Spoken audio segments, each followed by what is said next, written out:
James Harden entered the MVP race. Well, he should. I don't know how, like the voters, Chris was explaining it, how are they going to look at what he did in Houston? Are they going to hold that against him because he literally quit on them and forced his way into Brooklyn? But since he's got to Brooklyn, he's 25, 11, and 9. Since he got there, they're 16 and 6 in the 22 games in which he's played. And Skip, what he's doing, it looks to me, because he has, Kyrie has been mainly there, Kevin Durant, they haven't played a whole lot together. But because he has help now, he's not taking as many bad shots as he took. I mean, his shots now 17 a game this year, 22 the previous year. He's shooting a career high since he got to Brooklyn in 3-point. And a lot of the things that he was taking, he's like, well, I got to do this. Well, now he realized I don't need to score 40 every night in order for us to win. And for him to sacrifice his game, Skip, there have been very few guys that's been able to. He sacrificed his game. What we see from James Harden in Brooklyn is not what we saw from James Harden in Houston. So he sacrificed his game. He says, you know what, guys? You want me to be more of a facilitator? I can do that. No problem whatsoever. I can still get buckets. Y'all know I can drop 30, 40 if I need it, but that's not what you need. If you need it, just know it's over here.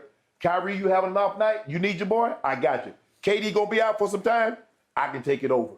Skip, yeah, he's in the MVP conversation, and deservedly so, because his ability to pass the ball, Skip, we know he'll score. He's an elite scorer. There haven't been better, they might not have been better 5 scores, especially at the guards. Skip, I'm taking centers out of the equation. I take Wilt, Kareem, things like that. I'm talking about for backcourt.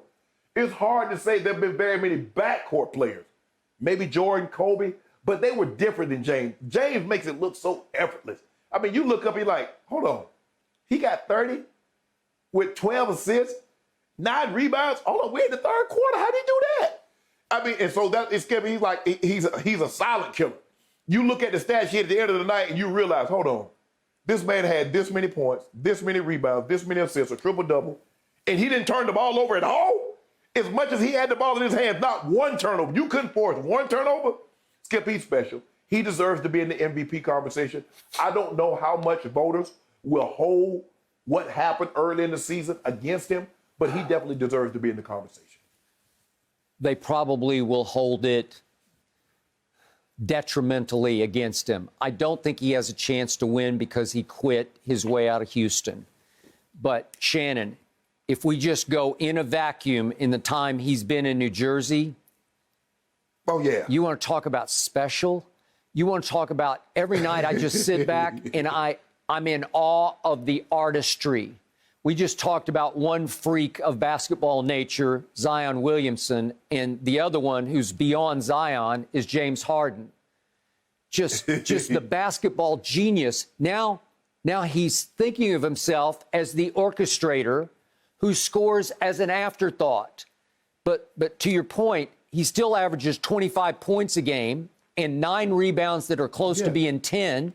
And 11 assists, which is running away with the lead that LeBron obviously won the assist championship last year. But James is running away with the assists this year with 11 a game.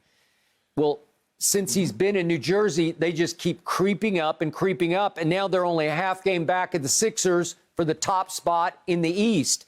And remember, James has only played with Kevin Durant, the man I consider the best player on the planet. He's only played 9 of his 22 his Brooklyn games with James. Brooklyn. Only 9 of 22 right. with KD and James together. Out of, the 22 games are all special to me because every night he's close. He's had 7 triple-doubles, and he's leading the league in minutes played. So we laughed about how fat he looked coming out of Houston because he was trying to quit his way out. And he just immediately transformed himself into a guy who can lead the league in Brooklyn in minutes played. Well, that's impossibly great. And I keep making the case, as much as you don't like them on defense, he can be their best defensive player because this is a man who just a year ago in Houston was 3rd in loose balls recovered and 6th in deflections. And just 2 years ago in Houston, he was 2nd in the league in steals. Every night I watch him on defense, he disrupts a lot. He plays passing lanes. He gets his hand on balls. He steals the ball. he just is a nuisance on defense because his genius manifests itself in being able to anticipate where the ball is going to be passed or how it's going to come off the glass in rebounding, because he's almost double digits in rebounds at 6 feet 5 inches tall and not a great leaper. And I just think if they pass the Sixers and get to the top spot in the East, I think he's going to take over the lead in MVP in my book. I don't think it'll be in most voters' books because he'll be disqualified by what happened in Houston. But even last night, Shannon, again, I love the Spurs, what's left of them, and I root for them, and I'm rooting for them in the fourth quarter. And James was just too great because he scored 15 in the fourth quarter, and he just would not be denied. And then, if we could see it, he hit the dagger in the game. And when he can hit daggers like this, he made a step back from about 28 feet. This is the end of the game. Look at this. I mean, if you can do that, I know it went around and around and fell straight down through, but if you can do that and lead the league in assists, you're unstoppable. I mean, because he's got the best floater in the game in the lane, and he can get to the rim like nobody can. And I don't know what's not to love about his all-around game, because he's as dominant an offensive player as we have in the whole game right now, and that includes your man LeBron. I don't see anything like James Harden's genius on offense. Skip, if you like offense, it's hard not to like James Harden. And if you look at his clip, they cleared the side out and say, you do what you want to do. If you want to shoot the step back, you can. We've spaced the floor to give you an opportunity to get to the rim. You see the guy was basically trying to hand check him, and James Harden slapped his hand off, say, you know what? You think I'm going to go by you, but I'm going to pull up from 28 and drop this three and end this ball game, basically for all intents and purposes. Skip, offensively, he has no weakness in his game because, like you said, he can shoot the three. He can shoot a step back three. Now, the thing is, Skip, it's either a layup or a step back or a floater. I haven't seen James Harden shoot a mid-range shot, Skip, in probably, 2-3 years? No. So it's either three or something going to the basket or at the basket. He's shooting free throws. But offensively, Skip, he's as good.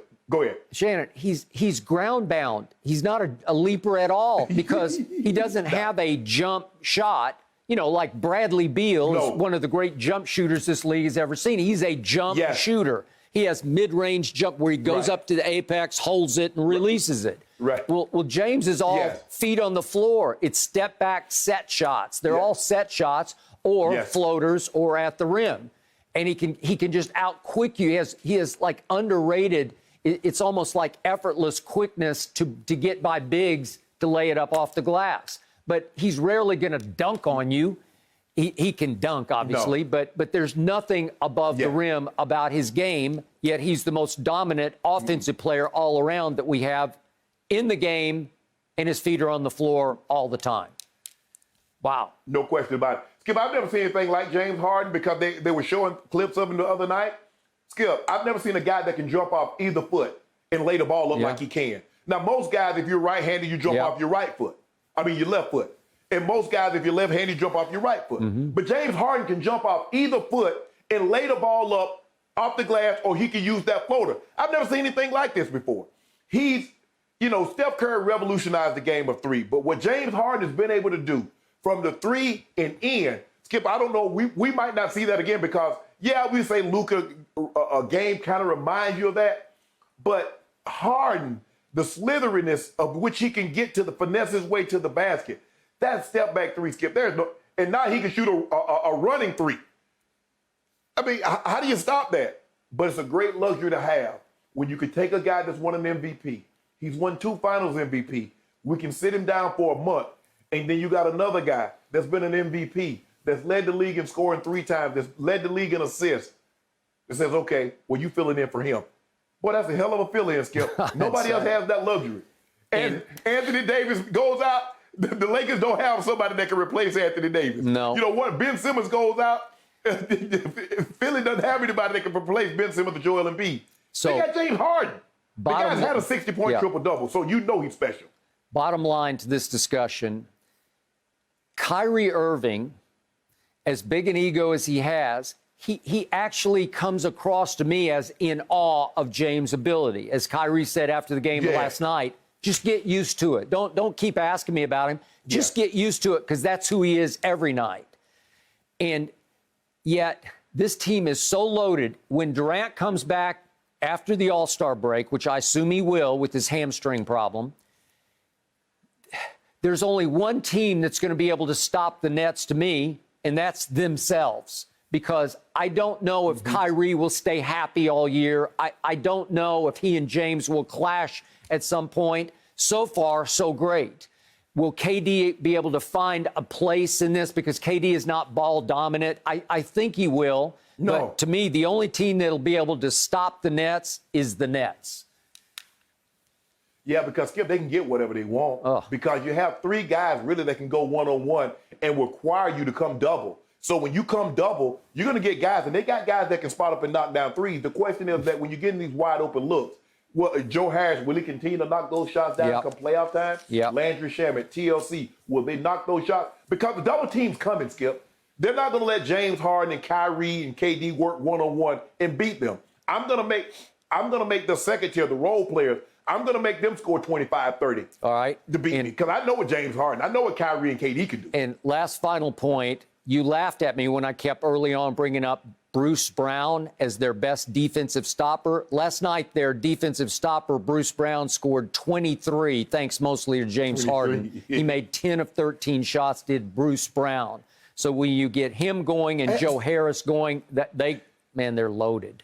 Thank you for watching. You can subscribe here to get the latest from the show, and be sure to check out more of the best clips from Undisputed, or go watch a few other segments from our other shows on FS1.